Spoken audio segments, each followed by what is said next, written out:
Coming up in this month's Local Government Challenge. You're here to solve a problem that all of local government are faced with.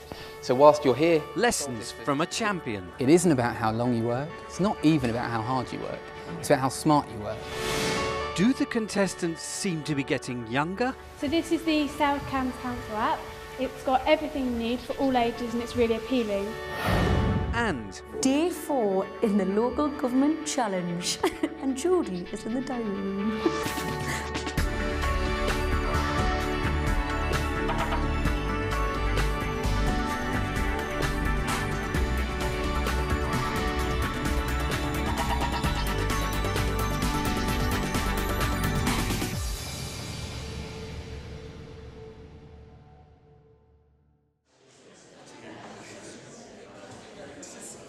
the start of part 4 of the 2012 Local Government Challenge. And for the surviving competitors, a warm welcome from staff at South Cambridgeshire District Council. Welcome to the 4th of this year's Local Government Challenges. Welcome to our contestants, and it's fantastic to see so many people from South Cambridgeshire here, and thank you so much. For so far this year, these talented young local government officers from all over the country have tackled adoption and fostering in Birmingham, homelessness in Hertfordshire, and youth unemployment in Thurrock. Along the way, they've lost one of the original 10 contenders. Rachel Hawthorne from Northampton has had to drop out permanently, but for the rest, just 2 of the preliminary challenges remain. We were very keen to volunteer for the challenge because we see it as a huge learning event for us. We're really open to challenge and new thinking, and we want to work with you to get as much as we can out of the event. And this time, they're going to find out what it's like to be crowned champion of the Local Government Challenge, because their host for this round is last year's winner, Paul Knight. This is the equation we're going to ask you to solve. So what is that? Well, in a nutshell, we need you to work out how we make less equal more. The winner is Paul Knight. Birmingham nearly 12 months ago, and having excelled throughout the competition, Paul wins the challenge final and the £10,000 Bruce Lockhart scholarship that goes with it. Judges backed his plan to use new technology to improve and extend his council's ability to react to people's needs and save money at the same time. Thank you very much. I met a gentleman in the... Since then, the scheme, involving a new contact centre for residents with a far wider use of social networking tools such as Facebook and Twitter, has been taking shape. So your challenge? And a year on, the competition's brought full circle. Paul's looking to this year's candidates to complete his plan. Develop an innovative channel shift strategy with an accompanying action plan that's specific to South Cambridgeshire and its customer profile. We need people to contact us through lower cost channels. So we need you to find out a way of how we encourage people to do that. And the good news is... We're working with old systems and old standards, and we're struggling to see how we can do any more in the current circumstances. The good news is that technology is the key to that, and we've got now lower cost technology which is going to provide an infinitely better service. The key is to change the behaviours of our members and our officers so that they embrace this technology and drop the fear of this technology to deliver this service. If the contestants get this challenge right, then it will be applicable right across the whole of local government, so it's actually a really important one. This local authority is streets ahead in some of the way that it's thinking, so to build on that is actually really exciting for them. So it just remains for me to say thank you for coming, genuinely happy you're here, looking forward to catching up with you over the next couple of days, and all the very best of luck.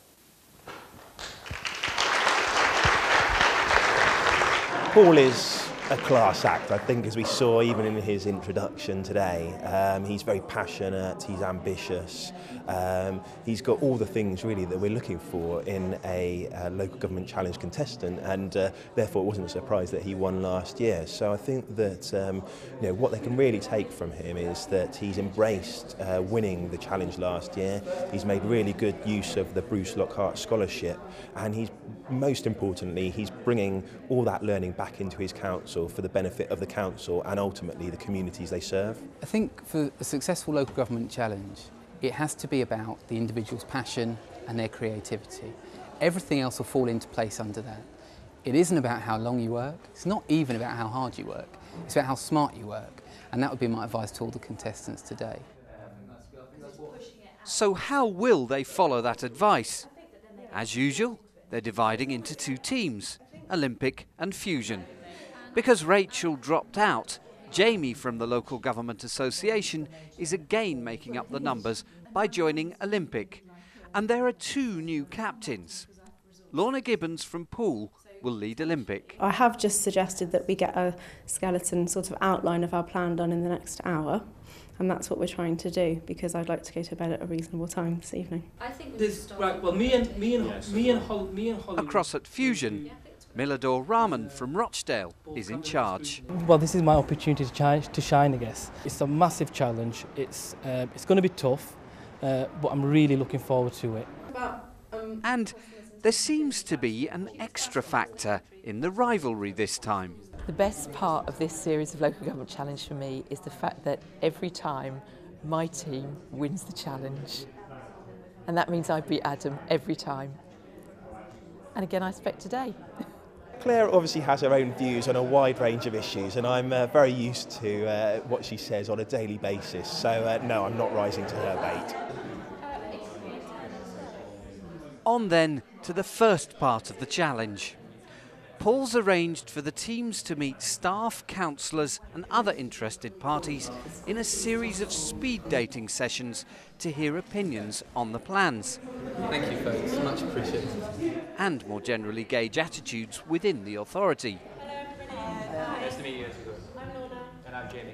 These meetings will take up most of the rest of day one, but there's one more obstacle today.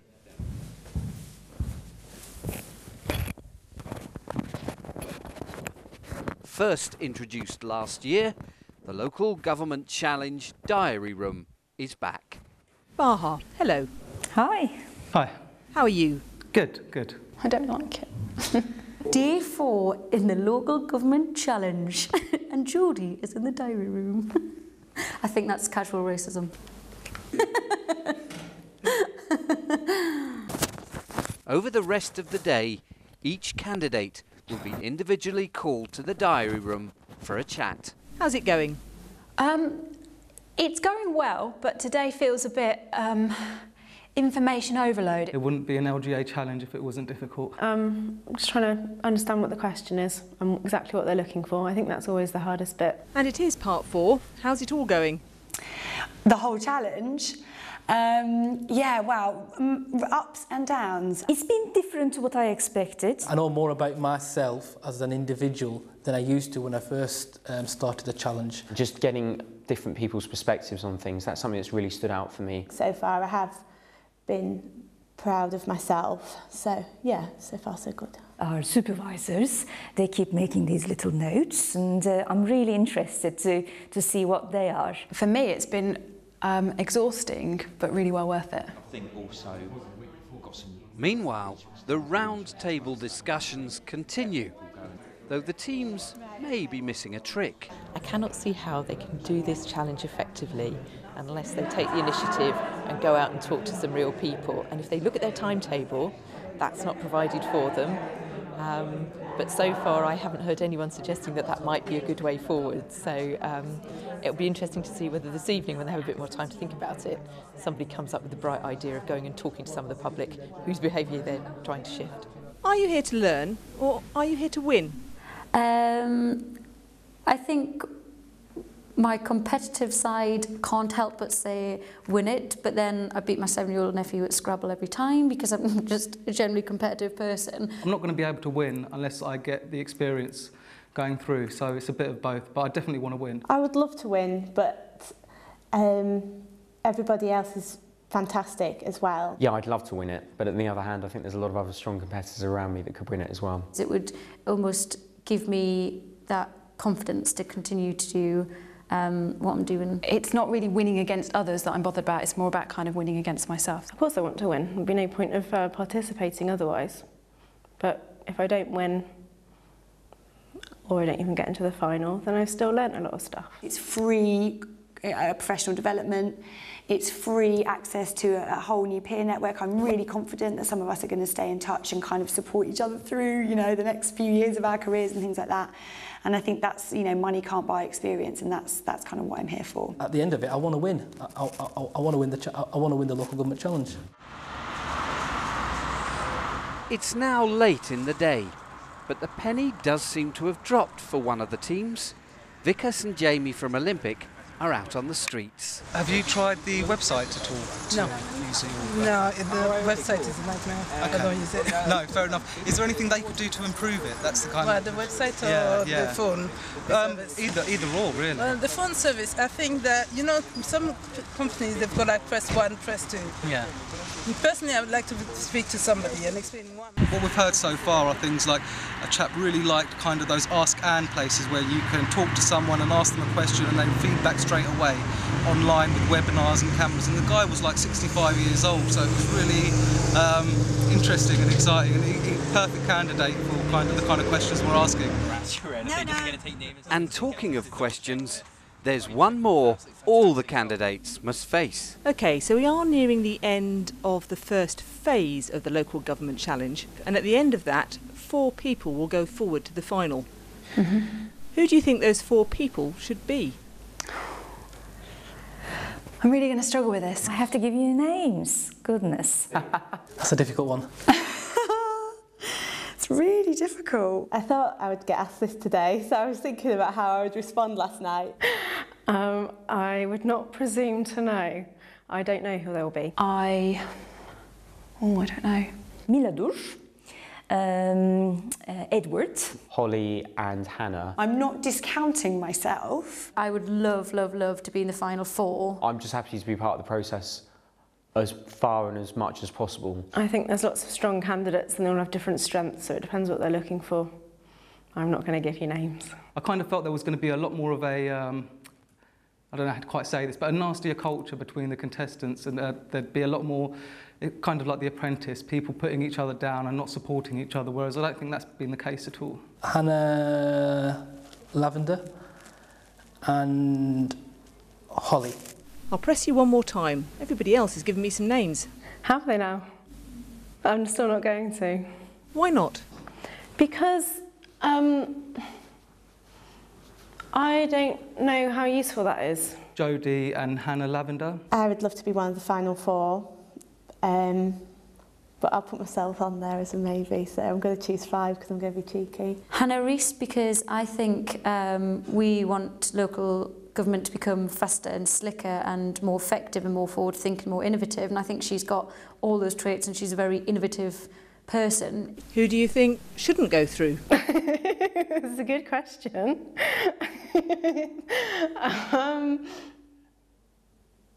I think the right people will go through, whoever they are. They have their own property or renting. It's the end of day 1, and the teams are now beginning to draw up their plans for the presentations tomorrow, though there are more interest groups to see in the morning.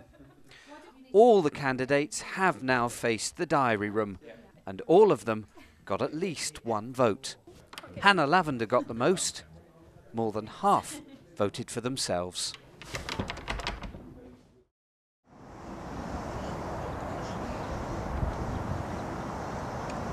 The start of day 2, and as the teams return to South Cambridgeshire's headquarters, the usual subject of sleep is on their minds. We were kind of done by midnight, so much better than usual. So I slept really well, which is really unusual for me. A couple went to bed at 11:30 and the rest of us kind of ended up going around midnight. It took me a while to get off to sleep, but I woke up feeling calm and really excited actually.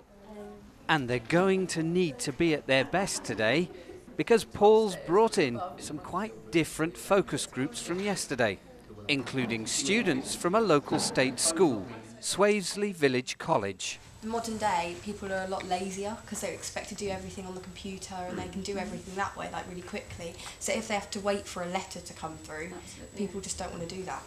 Okay, so we're going to ask you just to do one more thing. We're going to create a line, it's invisible, from this side of the room to this side of the room, and thinking about the future of the council, we're going to give a mean of communication, and if you think that's a good idea, go to this side of the line. If you think that's a bad idea, go to this side of the line.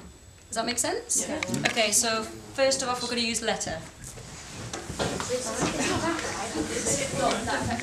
While the teams are talking, there also seems to be something else on their minds. Several candidates have raised concerns about what they were asked in the diary room. It's really difficult because I genuinely do think everybody's very, very talented and very capable and very much deserves to be in the next stage. I think it's really hard to choose and hard to pick a person. They've all gone a bit local government about the diary room, haven't they? I think the fact that they have had to give 4 names of who they think is going to go through is interesting. They've all got quite close. They've begun to bond as teams. They all like one another. And in true local government supportive style, they've kind of forgotten that they're in a competition. It should be something they're expecting, something they're prepared for, and ultimately something they would be willing to say to each other face to face rather than just on camera. They really need to be thinking about who is going to go forward to the semi-final and final in Birmingham. And I think they've kind of lost the focus on that. So the diary room is a fantastic way of focusing them back on that. But they'll all be terribly worried that they're upsetting their colleagues. So, take it away. Throughout the morning, work with the teenagers continues. We wanted to know a lot of things, so like obviously the social media, which is quite a modern thing, it's like still quite recent. For Fusion, that means a free-flowing discussion group. So like things that are more instant, like instant messaging on Facebook or whether it's Twitter or email. But that's it's not really efficient because you don't know when they're going to reply. When I say emailing, then that's more efficient. Like all the messages will build up and it'll take more time to reply to them than it will to receive them, so they'll just like be building up.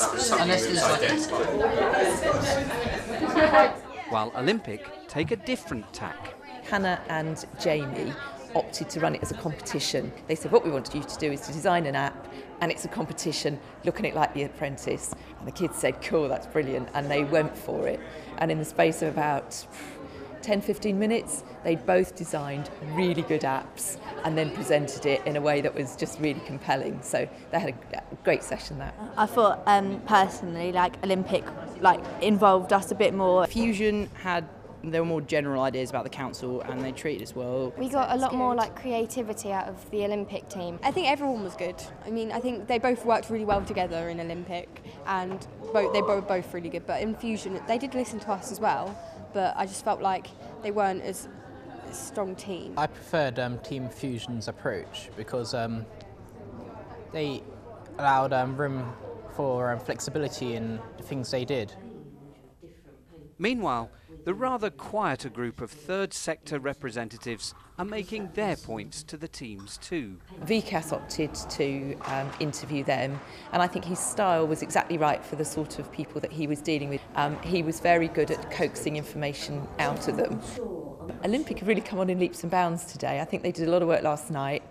There's a real buzz about the team now, which I was concerned was missing yesterday, and they're working very creatively, I think, on the bits that they've got to do. So I'm a lot more optimistic than I was yesterday. I've got my fingers crossed at the moment, but not quite as confident as yesterday, I've got to say. They had some great ideas yesterday. I was, as you know, very enthusiastic. But I'm just hoping now this morning they're going to be able to translate that enthusiasm into some reality. And as presentation time approaches, who do the young visitors think has the edge? Olympic. Fusion. Olympic. Olympic. Fusion. Olympic. Olympic. Olympic. Olympic. Fusion. Olympic.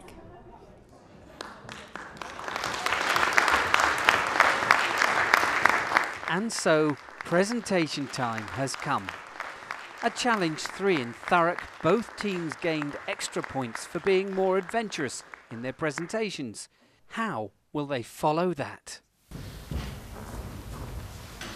Olympic will go first, as once again, Carolyn Downs, Chief Executive of the Local Government Association, chairs the panel of judges, this time joined by Jean Hunter, Chief Executive of South Cambridgeshire, and Vijay Chandiramamani from the Local Government Challenge's chief sponsor, Liberator. Hello everybody, welcome to our presentation today. We're going to take you on a journey. We're going to let you understand your current situation. We're going to give you a little bit of our strategy. We're going to suggest a few actions you might want to take on, and we're going to finally end with a glimpse of your future. So what we did was we went out yesterday to the community just to get a feel of how they saw your contact centre. What did they think and feel about it? And this is Rachel's story. Obviously, you've been put on hold. It's costing you a fortune while you're waiting for them to find the person that's supposed to deal with whatever it is that you have to deal with. The methods to encourage the behavior change include the push. These are processes to force the channel shift. An example, when sending out a taxi licensing renewal, issue a personalized online code to link it into an electronic form, so no papers are sent out. San Francisco. Woohoo! Holiday! Not literally going to San Francisco. we're just really interested in what's going on over there. Basically, they've built an online platform so then developers can start developing apps for the council and for the authority, which will benefit people in society. And I think there's two real key benefits here. By doing that approach, you're transferring the risk onto developers and the cost, but you're also giving more choice for consumers. And then Olympic bring on their secret weapon. A convenience of this app is that through inquiries there are categories, so people can find the information they want really easily. Our app is an action and decision-making game called Council Run, with increasing difficulty and obstacles such as wheelie bins and challenges as you progress through the game. This app is great because it appeals to the mass market, but particularly young people, and it benefits the local council because there's direct links to the website on the app.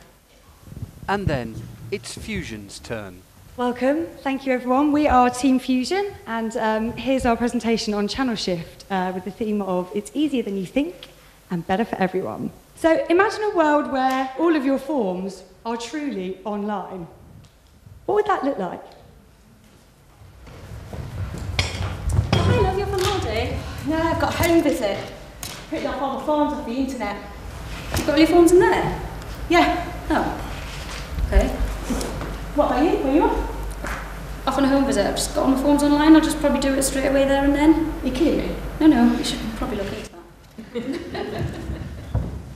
Oh, I've got to go all the way to the council. I've got to go and pay my council tax. It could take all day. But you do know that you could do it online. Really? Tell me more. Well, I went to a free workshop organised by the council a couple of weeks ago, and they were telling us everything about how you can communicate the whole different ways with the council. And one of the things they said was that you can actually pay a lot of things online, so you can pay your council tax online. Do you have access to the internet? Okay, well, do you know you can do this yourself this evening? Yeah, you just go online, fill in the forms, and when you're ready. Excellent. Well, if you have any problems, give us a call back. By delivering a variety of different channels to the customer at the right time, at the right place, it will enable us to deliver more for less. And it's easier than you think. We're Team Fusion. Thank you very much. Both sides have faced some searching questions from the floor and from the judges. And after a short recess for the judges to consider their verdict, it's decision time. And I'll start off with Olympic, who were first. And I was really pleased to see that you didn't turn up reading scripts. It was really excellent. You had a few post-it notes. Next time, folks, nothing. Fusion, you obviously put a huge amount of time and effort into your presentation, and it showed. Frankly, it was imaginative, It was lively, and you didn't need even bullet points because you practiced it sufficiently to know exactly what you needed to say and when you were going to say it. So this week, because actually it flowed through completely from an action plan, which was an action plan, a strategy and objectives and the presentation, every single bit of it flowed all the way through. We're going to make Fusion the winners of the challenge this week.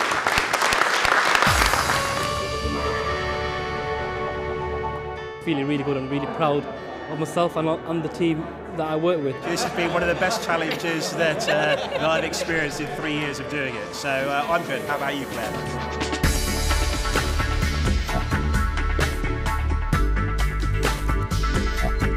We did a good job, we tried something different, and I'm happy. Frankly, I'm pleased because I hate to see grown men cry. Impressed with the insight and the ideas shown by both the teams, and last but not the least, the youth. If we can engage with the kind of young people that we had in the council chamber today, then we've got a really positive future. When a young person tells you we've done this and it's brilliant with confidence, you sit there and you just believe it. We're the next generation, kind of, so what we ask them to do now is what we'll get in the future, so it's important that we give our opinions.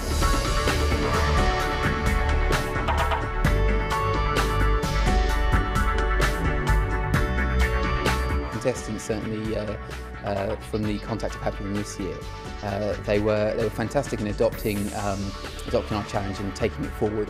And almost instantly after meeting them, I was relaxing into the fact that they were going to do us proud. All the members and officers are talking about channel shift, how we can do better for our customers, how we need to change the way we do things. So it's got the whole organisation thinking for themselves about what we need to do better. The leader of South Cambridgeshire District Council said to me there are a few chief executives in that group. Well, that's a really good comment, I think, and says a lot to them, and they should aspire in that direction as well.